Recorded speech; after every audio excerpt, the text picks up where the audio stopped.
All right. So I think we're going to talk about yeast management and hard seltzer fermentations.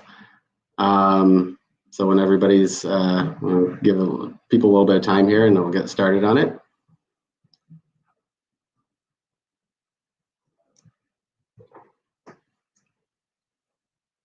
Okay. So I'm going to talk about yeast management and hard seltzer fermentations.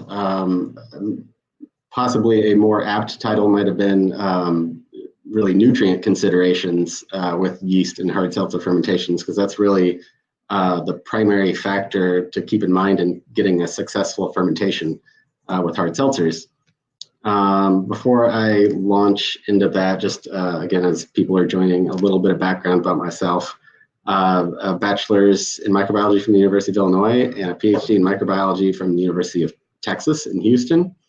And then after that, I took a slight detour to law school and became a patent attorney for a few years, doing biotechnology patents. And then started Omega Yeast in 2013, along with my business partner, Mark Schwartz. What do? We propagate and ship, if you don't already know, we propagate and ship brewing yeast and bacterial cultures all over the US and as well as some international. We also create and develop new brewing strains and brewing aids. One of those relevant to today's topic, one we call proper seltzer. We do basic QC plating for breweries, provide advice on strain selection, fermentation parameters, and we can also bank proprietary strains for propagation. We'll hold on to them for breweries and prop them when needed. But today, we're going to talk about seltzer fermentations. And the overarching goals for a seltzer fermentation are to basically create a very neutral product, so to avoid off flavors. If you've tried it and not had success, one of the things you might have seen is a sulfury result. That's fairly common when you have inadequate nutrient situation. Same thing with diacetyl or fusels or acetaldehyde, or if you have autolysis, you can get kind of yeasty or meaty tasting fermentations. But obviously the goal is to have it nearly as flavorless as possible so that you can, put whatever flavors on top of it you want. And ideally it would ferment quickly, just essentially on the lines of your typical wort fermentations. So you don't want it to take too much time in your tanks. Certainly one of the more common things we'll hear with inexperienced people is that it fermented to completion, but it took 3 or 4 weeks, where their normal beer would have taken 3 to 5 days. And again, that comes down to getting adequate nutrients in combination with a good performing strain. You want it to be as clear as possible, clear and colorless, so basically look like water most of the time. Of course, you might be flavoring with actual fruit, which is going to impact the color, but the base itself, you want to be clear and colorless. And certainly the nutrients you choose can affect the appearance, and I'll have a couple pictures to demonstrate how different nutrients can affect that final appearance. And then finally, you obviously want complete fermentation. So you want it to basically ferment every bit of sugar there, have a real degree of fermentation greater than 95%. Apparent attenuation is going to look like more than 100%, of course, just because there's really no dextrins or anything remaining. So these are the goals that we set for ourselves in a seltzer fermentation. Let's see. So you really, as a brewer, you have more yeasts available to you for a seltzer fermentation than you do with beer. So wort is made up of, the majority of the sugar there is maltose, and not all yeasts can ferment maltose. So for example, there are certain wine yeasts that you couldn't use to ferment wort, even if you wanted to, because they don't have the ability to ferment maltose. So you'd get massive under attenuation if you tried maltose negative wine yeast. And this can be the same thing with distiller's yeast or bioethanol yeast. But with a seltzer, you're typically starting with either table sugar, so sucrose, as your sugar, or corn sugar, which is glucose. And essentially every type of yeast out there is going to be able to ferment these sugars. So you have a wider selection of yeasts available. That said, not all yeasts are going to tolerate the seltzer fermentations the same. What you want is yeasts that have a low nutrient demand, just because the nutrient situation is not as good, obviously depending on what nutrient you're using. Low pH tolerance is important. If you've done any sort of seltzer fermentations, you might have noticed that your final pHs were quite a bit lower than you're used to. With the experimentation we've done with various nutrients, it's not unusual to have a fermentation finish at a pH of 3.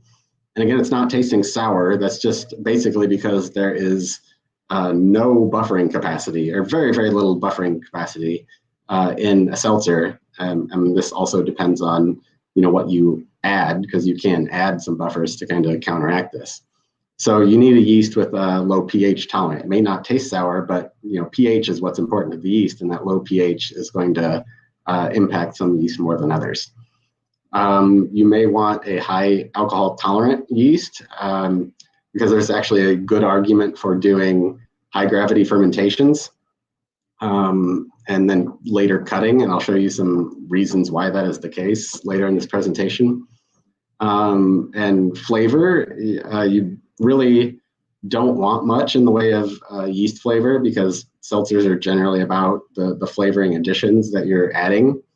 So you want one that doesn't taste overly strong, so it's not getting in the way of the flavors that you're adding. And to that end, you also, of course, want it to be low sulfur and low diacetyl, because there's really probably not any amount of flavoring you can add that's going to overcome high amounts of H2S or diacetyl. And then, of course, it's good to use a yeast that's works quickly and reliably, so you're not always waiting on your seltzer fermentations. So there are a lot of yeast nutrients out there, and you can really kind of think of the nutrients kind of like we think of our own food pyramids, and there are certain nutrients that yeast need a lot of. Actually, the lowest level on this pyramid we take for granted, because it's kind of all about what we do, which would be sugar. They need a carbon source, and that's going to be our sucrose or dextrose in a seltzer fermentation. But next, they're going to need assimilable nitrogen. You'll see where in brewery, in the beer situation, we kind of talk about fan-free amino nitrogen. In the wine world, seltzers, ciders, it's yeast assimilable nitrogen. And this can come in a couple of flavors. That can be organic, so it'd be the amino acids or peptides, or it can be inorganic nitrogen, and that would be the ammonia ion, and that would be if you've used DAP. That's basically what diammonium phosphate, DAP, is providing ammonia as the yeast nitrogen source. And so you need a lot of that. A little less what you need would be certain elements like potassium and phosphorus. They still need quite a bit. Potassium is important in maintaining ion homeostasis in yeast. And phosphorus is a major phosphate is a major component of DNA and a lot of other cell components. So you need a lot of phosphorus. Lipids, a lot of yeasts can make their own from kind of building blocks. So you don't necessarily need to always provide lipids, but they will use them if they're present. And that can be provided by things like yeast holes, which are basically just the outside of a yeast cell. And on the smallest amount of things that would be needed would be things like vitamins. And there we're talking, parts per billion for a lot of vitamins. So they really don't need much, but they're also extremely important. If they're not there, and the yeast can't make them themselves, which is the case a lot of times, you're not going to get a good fermentation. This is just a very obvious demonstration of why you need nutrients. The orange line you can see here would have just been 10 Plato dextrose, or 10 bricks is what the B is. and pitched yeast, and it's the same yeast in both of these curves, pitched yeast, but absolutely no nutrient. And we got 2 bricks of fermentation, but that is it. And you can imagine if you ate nothing but table sugar for a week, you probably wouldn't feel very good either. You need more than just sugar to survive, and yeast are no different. So you can see the substantial difference it makes if you have the right yeast and nutrient combination. So the green is with our product, our proper seltzer product, and using Lutra to ferment at 85 degrees Fahrenheit, and we're essentially at terminal gravity within 2 days with that. So the right yeast and the right nutrient, you can get extremely rapid turnaround with a seltzer fermentation. If you've done any amount of research and preparation for making a seltzer, you've probably noticed there are a lot of nutrients out there, and a lot of them really don't tell you. You can find some information on what's in them, but they're built for different purposes, and so they have different components. A lot of nutrients that you'd see in the beer world are really just to supplement a little bit. So maybe not even really give much nitrogen, but instead provide some cofactors like zinc or manganese. And use them in very small amounts because, again, wort provides so much stuff. That's really kind of the biggest takeaway point here, is to think about the amount of nutrients that wort provides. It is substantial. And if you're expecting a good fermentation with just sugar, you've got to supplement these things somehow. So you're going to be adding, more nutrients than you're used to adding in your beer fermentations, and you have to do it. The yeast need these things. So there are a lot of nutrients out there, and they all provide kind of different things. Some do have inorganic nitrogen, some don't. Some only provide organic nitrogen, and that's generally in the form of yeast extract. But really, this is to just show you there are a lot of nutrients out there, and they're intended for different things. So you really kind of have to put some thought and research into which ones you're using and how much you use. So nutrients that tend to come from yeast, so yeast extracts or yeast hulls. Basically, the way to think about it is if you see the circle on top there, a whole yeast cell, a dead yeast cell, if you dissolve the interior of it, that's what a yeast extract is. It's just the soluble components of a yeast cell. And those can be subjected to proteases or acids that basically break up all the proteins and peptides into amino acids and makes it more bioavailable for the yeast. There's also, of course, other elements and lipids and vitamins in there. So yeast extract, of course, being the contents of dead yeast, has everything yeast needs to grow. So it's a really, really, really good nutrient source for yeast. It does have some flavor to it, so you have to kind of control the amount you're adding. Yeast extract is actually used in a lot of like bouillons, soup bouillons, things like that. So it has kind of a meaty flavor to it. So you can't go too overboard on it, although yeast do love it. The hulls are essentially the outside of the cell, the membranes, so that's where you can get a supply of lipids and sterols. But again, you don't necessarily need to have that in your nutrient because the yeasts are going to be able to produce those components themselves from building blocks. So yeast, as I mentioned, can come in a couple of different forms, inorganic and organic. And generally speaking, yeast prefer organic. But like I just mentioned, there are reasons to not go too overboard on organic nitrogen. If your source is heavy on that, you're going to get really, really good fermentations because yeast will be very happy about it. But it's going to contribute to color and flavors, and you're going to have to do something about that, whether that's filtration or other methods. There are some kind of rules of thumb that work fairly well. across the board, and that is that you'd want 1 part per million of yeast assimilable nitrogen for every 0.1 Plato. So what that means is, 10 Plato, you need around 100 parts per million yeast assimilable nitrogen, 18 Plato, 180 parts per million. So pretty easy. But different yeast strains are going to be more or less needy for nitrogen. So you may need to do some amount of small trials just to make sure your yeast and nutrient combination is working well for you. And that's really kind of demonstrated here. So on the left, you can see this is kind of a trick we use in microbiology, where you basically take a culture, spot it onto a plate, and then spot a series of dilutions of that culture moving to the right, and put these on different plates, and you can kind of get an idea of their nutrient requirements or sensitivity to copper, or whatever you happen to be looking at.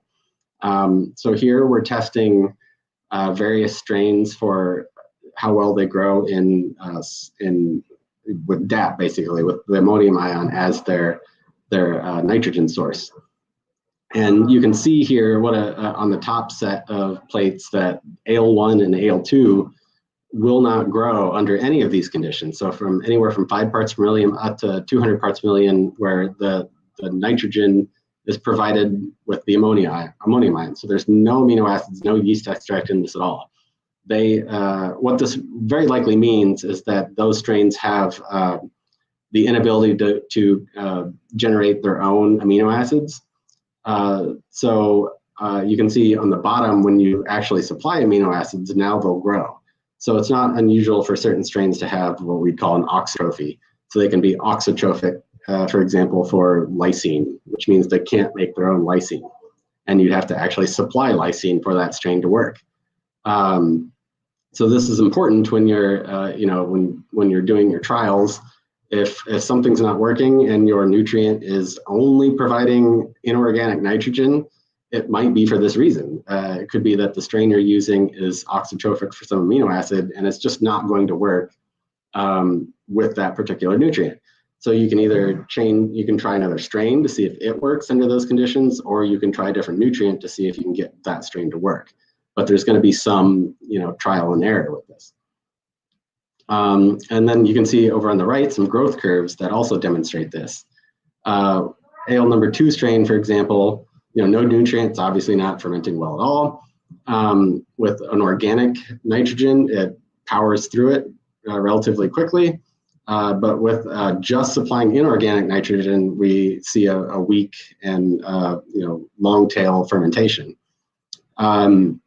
Compare this to ale strain number 5, which actually seems to thrive on inorganic nitrogen even more so than it did on organic, where it's fermenting rapidly to completion within 3 or 4 days, and doesn't even do as well with just organic nitrogen. So every yeast strain is different, so you will probably have to potentially have to try a couple different yeast nutrient combinations to have success with this.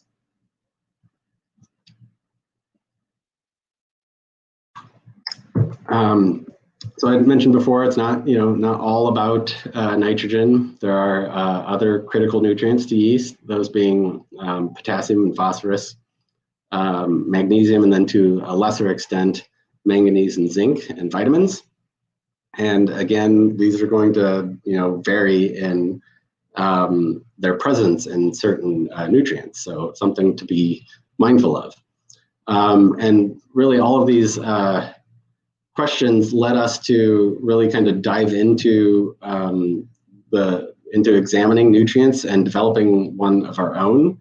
And really, since we work with brewers and we are brewers, our focus was on developing a nutrient that would work with beer yeast. So they're yeast that brewers are already going to have around. So it would be convenient if they could have a nutrient that would work for the yeast they already have around. And so to that end, we've developed proper seltzer, which is available now. And this, again, we try to make this usable for any yeast out there. So it contains organic nitrogen and inorganic nitrogen. as well as important minerals and vitamins. So we've had success. Again, not every yeast we've tried works really, really well with this, but a very, very broad spectrum of beer yeasts work well with the profile that we've developed here. And this is available in 5-gallon amounts, pitchable amounts for home brewers, as well as 7-barrel and 15-barrel pitchables in resealable containers for pros. And these contain all the nutrients you need to get healthy fermentations. There are some nutrients out there that suggest that you should add additional DAP for things that need more nitrogen. Ours has everything in it, so it's really just a one-shot thing to get everything you need for a good seltzer fermentation. This slide is showing a curve with various starting gravities, so anywhere from 10 to 25 bricks using our Lutra which we've had a lot of success with. It's got very high alcohol tolerance. It ferments very warm, and at these warm fermentation temperatures, it ferments very rapidly. It's very clean, so it really provides a very good base for you to add whatever flavorings you want. Yeast isn't going to get in the way. So here you can see some good fermentation curves yielding 6%, 9.3%, 16% hard seltzer base. So there again, there are some advantages that I'll get a little bit more into for doing these high gravity fermentations that might be a little counterintuitive. But I'd mentioned before that the appearance of the final product can vary depending on which nutrient you use. So pictured here in these flasks on the left is a product used at a manufacturer recommended level to do a seltzer-based fermentation, fairly high gravity. I think this was probably also around 25 Plato. And on the right is proper seltzer fermentation. So this is taken at the end of fermentation, and you can see on the left how yellow that is, and that's because there is a large amount of yeast extract in that nutrient. Now, it works very well. Yeast are very happy and get to a very high alcohol content, but it literally tastes like yeast extract. It's got a very meaty flavor on the left. So while that nutrient works really, really, really well, you have to do filtration, RO type things to get rid of that color and flavor, because that will absolutely cut through whatever additions you add. So, something to be mindful of when you're reading the manufacturer recommended amounts of these things. Some of them aren't going to be usable unless you're doing some form of filtration to get rid of that color and flavor.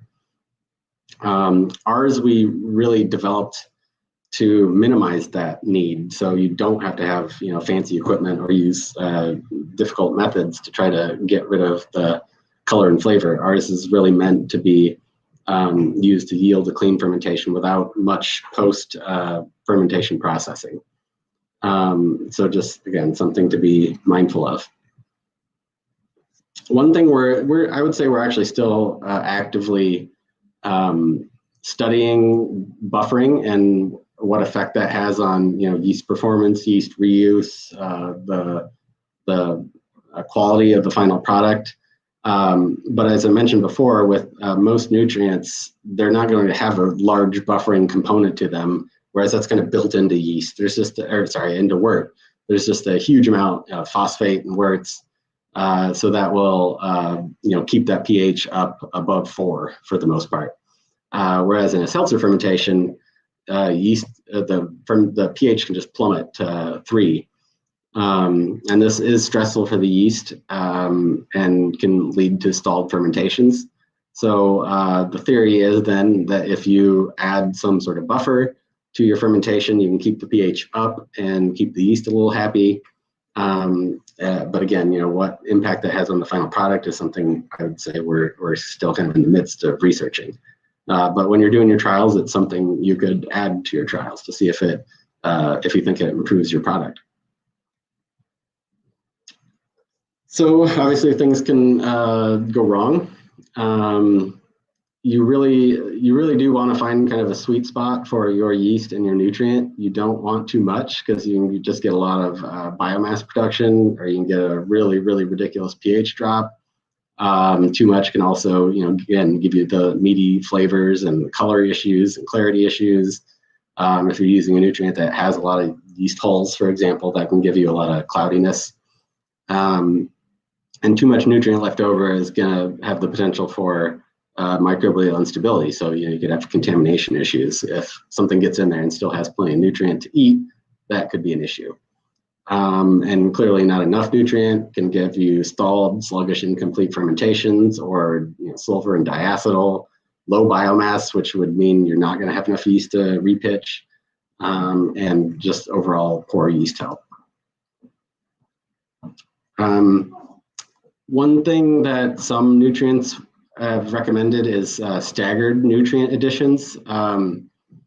This is something we've looked into some with ours, and at least with our nutrient and the yeast combinations that we've tried, we haven't seen any benefit from staggering nutrient additions. But when a nutrient instruction tells you to do that, essentially what they mean is to take half the dose and you add that right at the beginning, when you're doing your boil, for example, and then another one a day or two later, the remainder of the dose a day or two later. But again, with ours, we haven't necessarily seen that that helping. And there's other benefits to having all your nutrient at the beginning. If you put it in Whirlpool, something like that, then you can be confident that it's sterile, so you're not inadvertently incorporating a contamination. Aeration is just as important with seltzer fermentation as it is with wort. So you want to make sure you're oxygenating or aerating. You can actually do especially if you're doing a very high gravity fermentation, it's not a bad idea to do a second oxygenation 24 hours after knockout. There's really kind of less risk for oxidative type problems that you'd see in wort beer fermentations. Something else you can do to encourage fermentation is rouse with CO2, just to make sure you don't get too much CO2 dissolved in solution. That can inhibit yeast growth. Second, yeast additions can help in some cases if pH gets too low. But that's something you kind of want to work out so that you don't have to do that sort of thing. And we've generally found it not to be helpful to add nutrients to stuck fermentations, so that's not something we'd recommend. And then finally, if really low pH seems to be a chronic problem, you can consider adding a buffer to bring that up. I kind of teased before, there are some benefits to doing very high gravity fermentations. We don't need to focus on every column here, but the ones I would point you to are the second and fourth column. So the ones that at the top say 1958 and 1960. Those were fermentations done with Lutra at 10 Plato or 20 Plato. There are some things that are kind of hard to explain where, so for example, the acetaldehyde was actually lower in the high gravity fermentation. That just, for some reason, it just might have been healthier at the higher Plato starting and yielded less acetaldehyde in the end. But similarly, the ethyl acetate in the low gravity one was much higher than it was in the high gravity. But then if you look down the columns further, the N-propanol, isobutanol, isoamyl alcohol, what you'll notice is that even though your starting Plato was 2 times higher on the right, you don't have 2 times the amount of these components at the end. You don't have 2 times the amount of N-propanol. You don't have 2 times the amount of isobutanol. So effectively, if you do a 20 Plato fermentation and cut it back to 10, you get an even more neutral product than if you did a 10 Plato fermentation. So basically, it's even more flavorless if you start with the higher fermentation and then cut it back at the end. So that's good when you're trying to add, maybe some subtle flavors that where some of these things might be more noticeable. And then there are some perhaps more obvious benefits that you're saving space. You really, you can have a 10-barrel fermenter and then but yield 20 barrels of product if you do a 2x concentration fermentation. So there are a lot of benefits to doing high gravity seltzer fermentations. So repitching is something I'd say we're also still experimenting with. It's possible, but you have to consider whether your fermentations were fast tracking, consistent, and look healthy at the end. You also want to be quick about either repitching, or if there's going to be any amount of storage, you absolutely have to get that pH up, because if your pH is finishing at 3.2 or even close to 3, that yeast is not going to last very long. So you want to separate the yeast from that seltzer. So basically replace it with water or add a buffer, do something to try to get that pH up if you're going to have any amount of storage time. If the nutrient doesn't provide zinc, that's something you're probably going to want to supplement with something like cerevisiae to kind of replenish zinc going forward. And in general, I really wouldn't if you're doing a 16% ABV seltzer, I would not reuse that yeast. It's just not going to be in good shape from both the alcohol and the very low pH. So those are some things to keep in mind if you're considering repitching. Finally, acknowledge the folks who've done a lot of this research here. Laura, our R&D director, Moretta, an intern that we had for a while, and Nick, our innovation brewer. And if you like, feel free to reach out to me at lance@omega-yeast.com if you have any questions.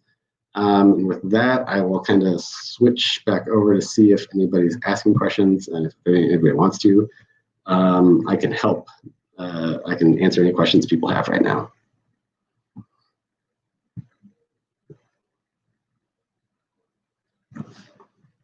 I did see, yeah, somebody said, yeah, so sounds a lot like Vegemite and Marmite. That I'm pretty sure is what those things are, is yeast extract. So, yep, that's exactly what, so yeah, I mean, you could use Vegemite potentially, although there might be, salt and things like in that in there that are going to impact that, but those are largely yeast extract.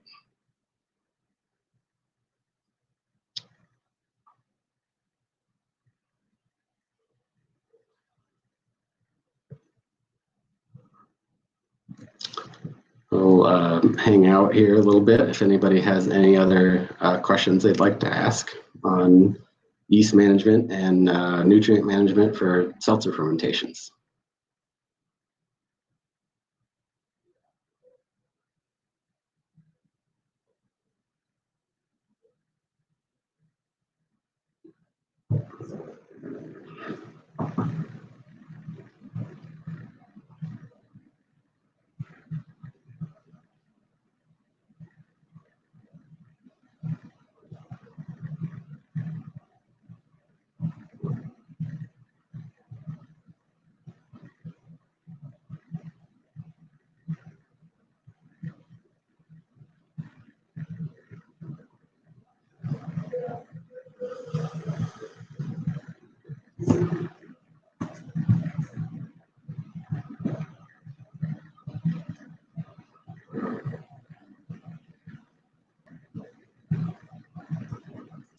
Seems like that's probably going to be it with questions.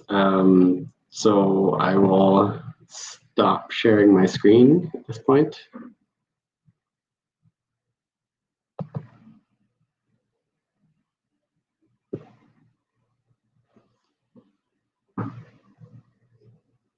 Oh, here's some. Highest gravity seltzer we've had success with. So we have, I think 25 Plato starting is the highest we've done, and that works. Again, if you have a very high alcohol tolerant yeast, that will work. And again, affords the benefits of being able to cut it to neutralize the flavor. So we have gone, I'd say that high. I don't know what that ABV would be, but it's pretty high. Tips with adding fruit. I mean, really, that's going to depend on how you want to package it. I would, if you want it to ferment out to completion, I mean, I would add it before you hit terminal, just to make sure you still have some healthy yeast there to ferment out whatever sugars are present in that fruit. If you're wanting a sweeter product, you're going to have to do some sort of processing afterwards. By pasteurizing or something like, you're going to have to do something to cut off yeast activity, or you're going to obviously have cans blowing up. So if you're wanting to ferment out while it's still active, add while it's still active, just so you have a good shot of the yeast fermenting it out. Advantages of using Kvike. So yeah, we haven't had success with all strains, but generally speaking, we have had, by and large, had success with most Kvike strains. And the advantages are, if you're fermenting hot, is speed, and really with any Kvike, even if they're pretty fruity when you use them in a beer fermentation, the flavor we get in a seltzer is more akin to sake. And it's, even if you can smell some differences in the base, they're generally pretty easily covered by whatever flavoring addition that you're going to do. So the advantages, I'd say, are speed and relative neutrality. I believe you can watch this after. That is something I'm not in charge of, but yes. Yogurt like off flavor, what would that indicate? It's a good question. I don't know. Maybe I don't know if it would be a lactobacillus contamination, possibly, giving you that, or a yeast that's making a lot of organic acids might give you something like that. But even in that situation, I hope it's something that is easily covered. I mean, a lot of these flavors are stronger when they're in kind of their base than when you start covering it up. They're just not, you notice them when there's nothing else competing with them, but hopefully they're not that strong once you start flavoring. To me, all these things just tend to taste like sake before they're flavored.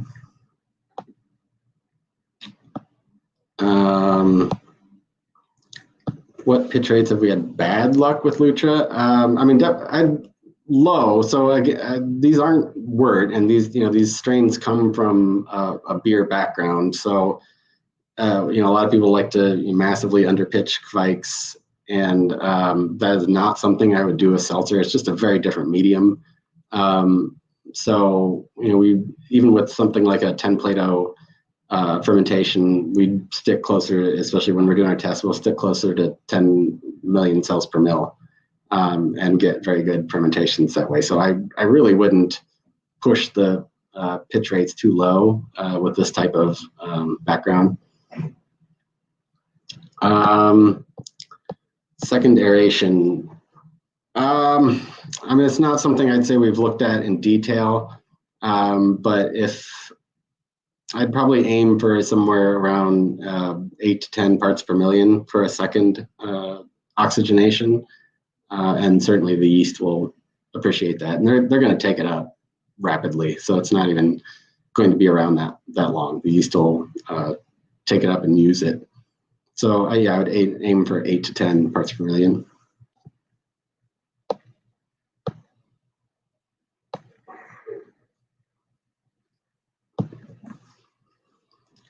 Any other questions?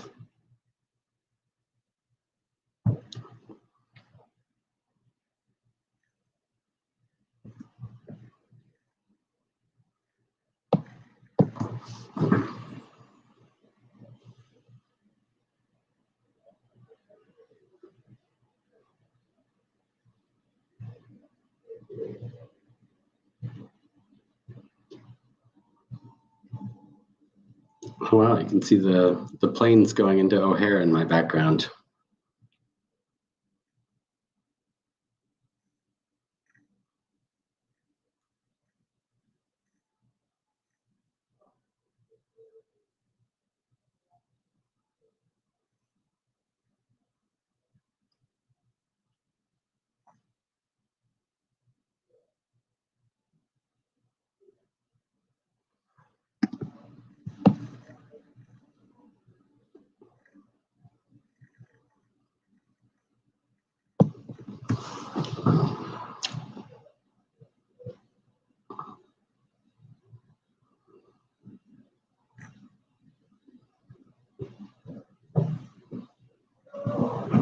All right. Well, I think we've tackled any questions people must have at this point. Again, I can be reached directly if you wanted to email me at lance@omegayeast.com.